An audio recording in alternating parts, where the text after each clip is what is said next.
Nous sommes évalués sur 3 plans. Notre intelligence, en ce compris notre culture.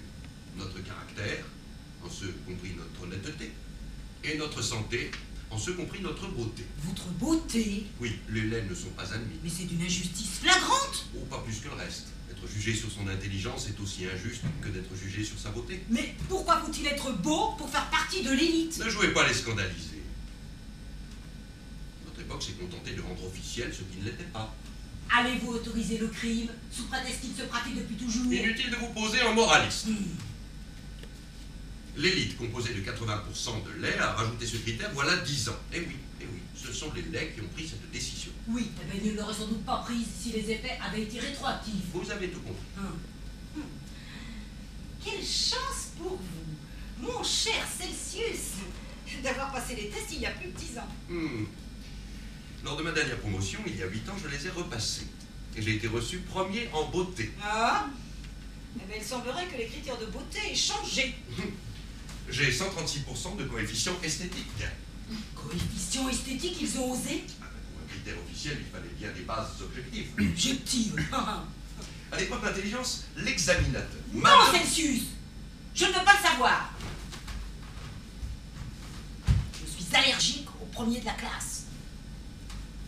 Et vous, je devine que votre quotient intellectuel est en dessous de la moyenne. Et c'est quoi la moyenne?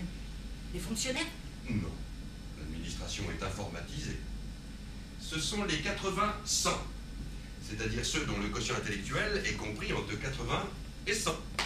Ils représentent 90% de la population mondiale. Au fond, ce sont les médiocres. En quelque sorte. Croyez-vous que j'en fasse partie? À vue de nez, vous êtes une betterave. Une betterave? C'est ainsi que nous appelons les 50-80.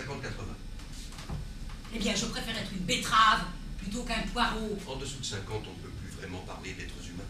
Nous leur avons choisi une désignation abstraite. Nous les appelons les entonnoirs. Pourquoi?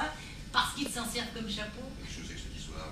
À mon époque, quand quelqu'un était fou, on disait qu'il se promenait avec un entonnoir sur la tête. Et c'est ça qui vous fait rire? Oui. Je ne comprendrai jamais l'humour des betteraves. Elles vous rendent bien.